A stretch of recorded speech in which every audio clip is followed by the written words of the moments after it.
अध्याय 2 काना में विवाह।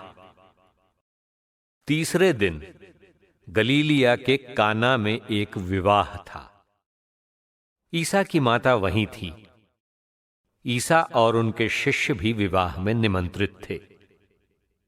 अंगूरी समाप्त हो जाने पर ईसा की माता ने उनसे कहा, उन लोगों के पास अंगूरी नहीं रह गई है। ईसा ने उत्तर दिया, भद्रे, इससे मुझको और आपको क्या? अभी तक मेरा समय नहीं आया है। उनकी माता ने सेवकों से कहा, वे तुम लोगों से जो कुछ कहें वही करना। वहां यहूदियों के शुद्धिकरण के लिए पत्थर के 6 मटके रखे थे। उनमें 2-2, 3-3 मन समाता था। ईसा ने सेवकों से कहा, मटकों में पानी भर दो। सेवकों ने उन्हें लबालब भर दिया। फिर ईसा ने उनसे कहा, अब निकाल कर भोज के प्रबंधक के पास ले जाओ। उन्होंने ऐसा ही किया। प्रबंधक ने वो पानी चखा जो अंगूरी बन गया था। उसे मालूम नहीं था कि ये अंगूरी कहां से आई है। जिन सेवकों ने पानी निकाला था वे जानते थे। इसलिए प्रबंधक ने दूल्हे को बुलाकर कहा, सब कोई पहले बढ़िया अंगूरी परोसते हैं और लोगों के नशे में आ जाने पर घटिया। आपने बढ़िया अंगूरी अब तक रख छोड़ी है। ईसा ने अपना ये पहला चमत्कार गलीलिया के काना में दिखाया। उन्होंने अपनी महिमा प्रकट की और उनके शिष्यों ने उनमें विश्वास किया। इसके बाद ईसा अपनी माता, अपने भाइयों और अपने शिष्यों के साथ कफरनाहूम गए, परंतु वे वहां थोड़े ही दिन रहे। मंदिर से बिक्री करने वालों का निष्कासन।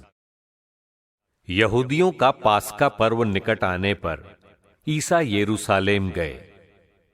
उन्होंने मंदिर में बैल, भेड़ें और कबूतर बेचने वालों को तथा अपनी मेजों के सामने बैठे हुए सराफों को देखा। उन्होंने रस्सियों का कोड़ा बनाकर भेड़ों और बैलों सहित सबको मंदिर से बाहर निकाल दिया। सराफों के सिक्के छितरा दिए, उनकी मेजें उलट दी और कबूतर बेचने वालों से कहा, ये सब यहां से हटा ले जाओ।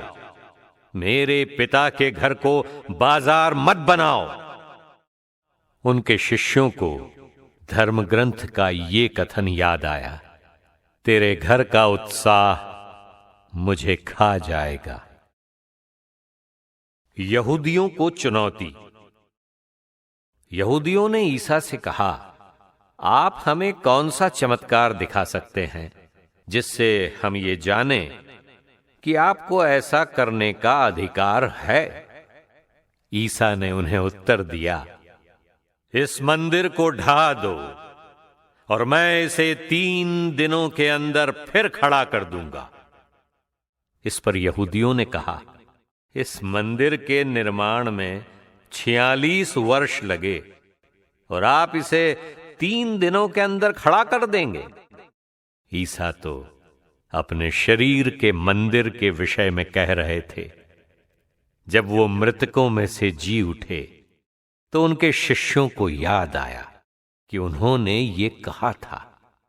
इसलिए उन्होंने धर्म ग्रंथ और ईसा के इस कथन पर विश्वास किया। जब ईसा पास्का पर्व के दिनों में यरूशलेम में थे तो बहुत से लोगों ने उनके किए हुए चमत्कार देखकर उनके नाम में विश्वास किया, परंतु ईसा को उन पर कोई विश्वास नहीं था, क्योंकि वे सबको जानते थे। इसकी जरूरत नहीं थी कि कोई उन्हें मनुष्य के विषय में बताए।